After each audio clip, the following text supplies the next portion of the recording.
जय श्री कृष्णा दोस्तों, मैं हूं नरेंद्र अग्रवाल और आप देख रहे हैं आपका अपना चैनल।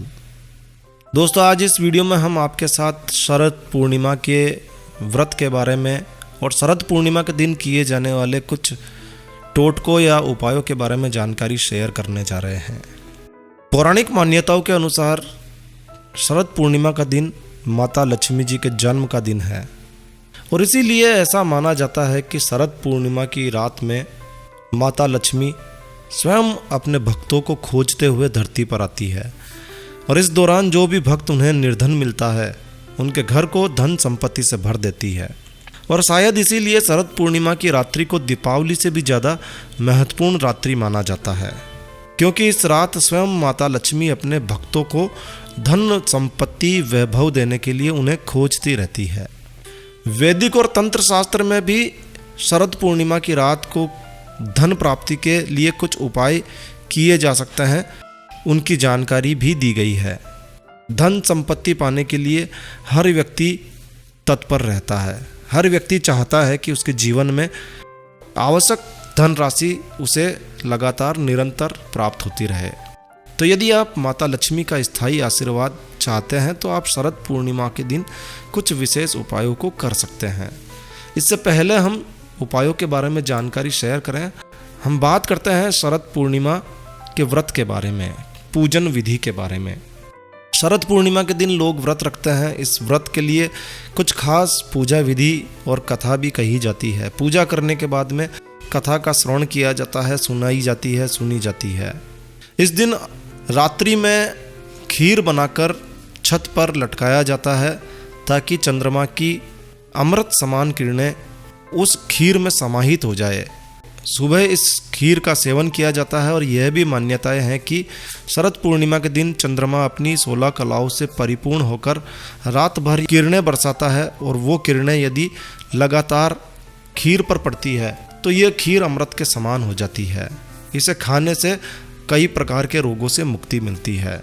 तो शरद पूर्णिमा की रात्रि काफ़ी उत्तम रात्रि है रोग आरोग्य के लिए भी। शरद पूर्णिमा को कोजागरी व्रत के रूप में मनाया जाता है।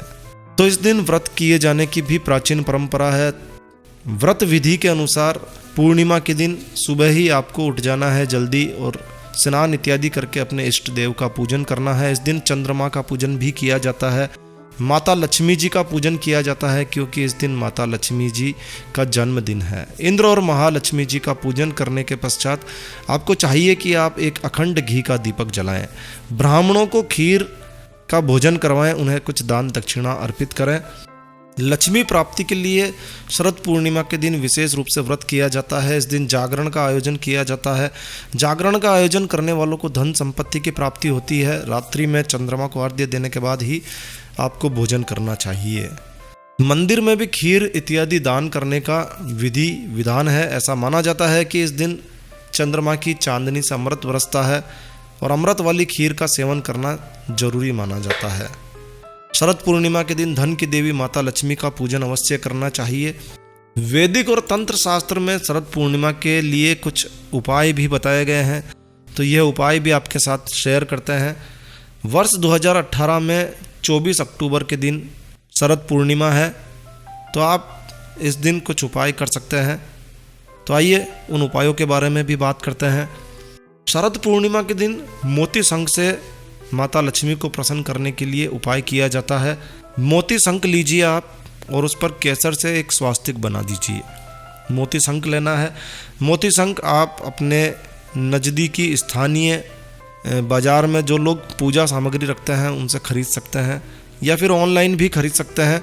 जो सामग्री ऑनलाइन बाज़ार पर उपलब्ध है हम उसके लिंक भी आपके साथ शेयर कर रहे हैं। आप वहां से भी इन्हें मंगा सकते हैं या फिर अपने स्थानीय बाज़ार में आप खरीद सकते हैं।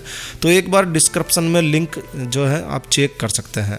तो इस दिन आपको मोती शंख चाहिए। मोती शंख पर केसर से एक स्वास्तिक बनाइए और फिर 108 चावल के दाने लेने हैं। आपको गिन कर लेने हैं 108। अक्षत लेने हैं, साबुत होने चाहिए, टूटे हुए नहीं होने चाहिए, खंडित नहीं होने चाहिए। 108 अक्षत लीजिए, मुट्ठी में रख लीजिए, एक हाथ में रख लीजिए, उल्टे हाथ में अक्षत रख लीजिए और एक एक दाने को आपको लेना है। महालक्ष्मी जी का मंत्र बोलना है। महालक्ष्मी जी का मंत्र बोलने के साथ ही आपको एक अक्षत मोती शंख पर चढ़ा देना है।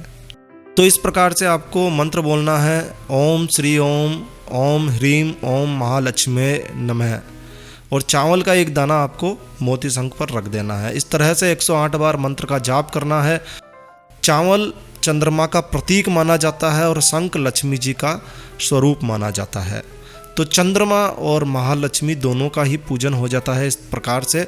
और यह उपाय आप रात्रि में 9 बजे से लेकर आधी रात तक 12:30 बजे तक कर सकते हैं। तो 9 से आधी रात तक का समय है आपके पास। शरद पूर्णिमा की रात्रि में यह उपाय करना है। खुली जगह में बैठकर करना है, ऐसी जगह पर जहाँ चंद्रमा की रोशनी आप पर पड़ रही हो।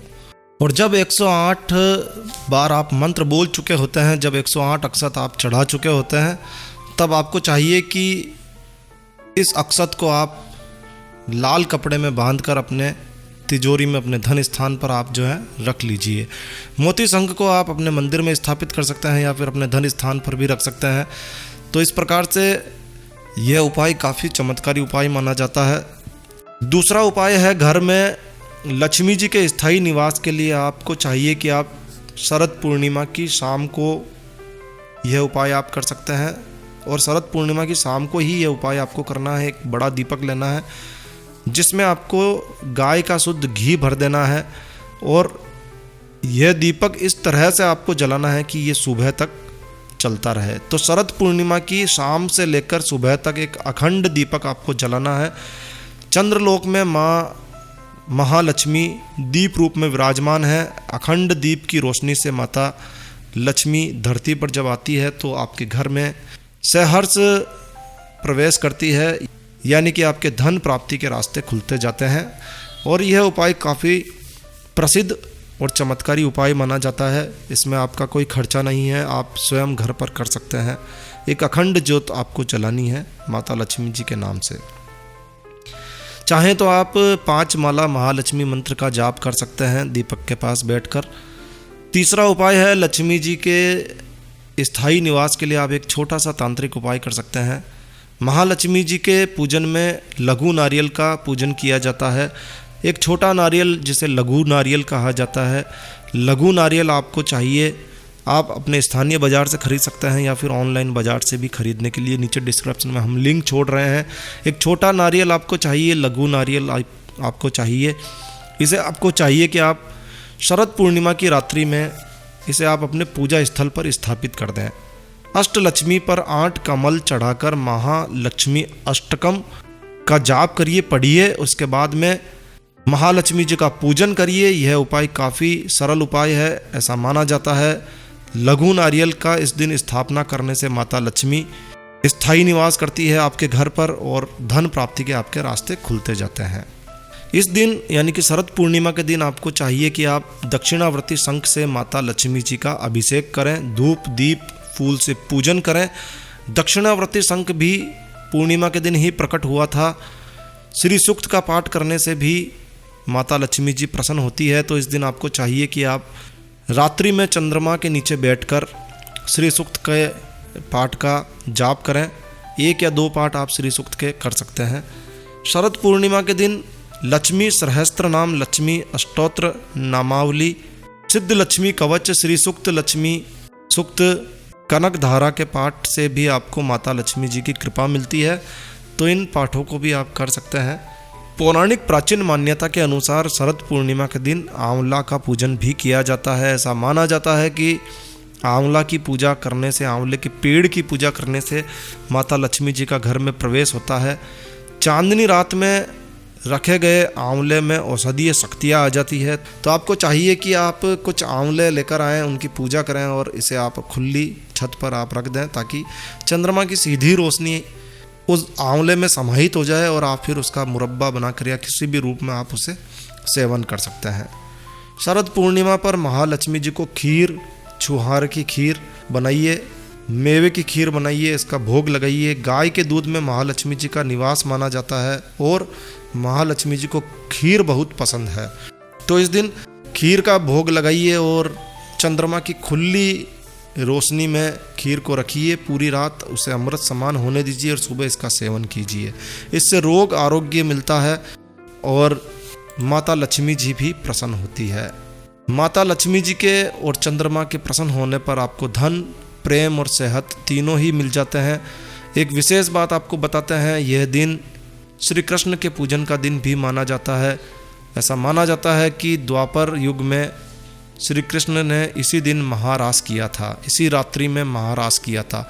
शरद पूर्णिमा की रात में ही महारास का आयोजन किया था। श्री कृष्ण भगवान ने प्रेम और कलाओं से परिपूर्ण होने के कारण इस दिन श्री कृष्ण के द्वारा महारास रचाया गया था। तो इस दिन श्री कृष्ण को भी प्रसन्न किया जाता है, श्री कृष्ण का भी पूजन किया जाता है।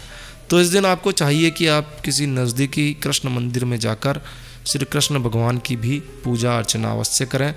इस दिन काले रंग का प्रयोग भूल कर भी ना करें, सफ़ेद चमकदार वस्त्र ही धारण करें तो काफ़ी अच्छा होगा, क्योंकि काला रंग इस दिन बिल्कुल भी शुभ नहीं माना जाता है। तो ये थे छोटे छोटे उपाय जो आप कर सकते हैं शरद पूर्णिमा के दिन और प्राप्त कर सकते हैं माता लक्ष्मी जी का आशीर्वाद और साथ ही साथ चंद्रदेव का आशीर्वाद।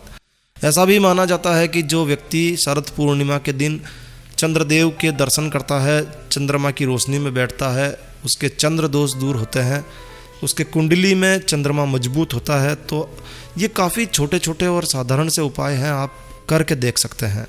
तो बस इस वीडियो को यहीं विराम देते हैं। तो दोस्तों यह वीडियो, यह जानकारी आपको अच्छी लगी हो, यूज़फुल लगी हो तो कृपया लाइक के बटन पर ज़रूर क्लिक कीजिए। और यदि आपने हमारा ये चैनल सब्सक्राइब नहीं किया है तो कृपया चैनल सब्सक्राइब कर लीजिए, क्योंकि इस चैनल पर हम लेकर आते हैं आपके लिए तरह तरह की धार्मिक जानकारियाँ, होम रेमेडीज, होम टिप्स और टेक्निकल नॉलेज।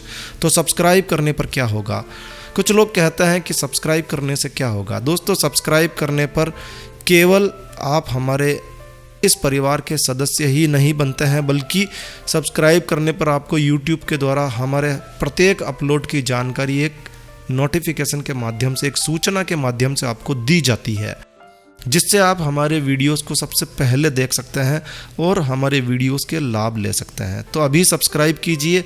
सब्सक्राइब करने के लिए नीचे लाल बटन जो सब्सक्राइब लिखा हुआ है उसी पर क्लिक करना होता है, साथ ही साथ घंटी के बटन पर भी क्लिक करना होता है। तो अभी सब्सक्राइब कीजिए। तो एक नया वीडियो, एक नई जानकारी लेकर मैं आपका दोस्त नरेंद्र अग्रवाल फिर मिलूंगा। तब तक के लिए stay healthy, stay happy. Thank you for watching my video. Thanks. जय श्री राम, जय हनुमान।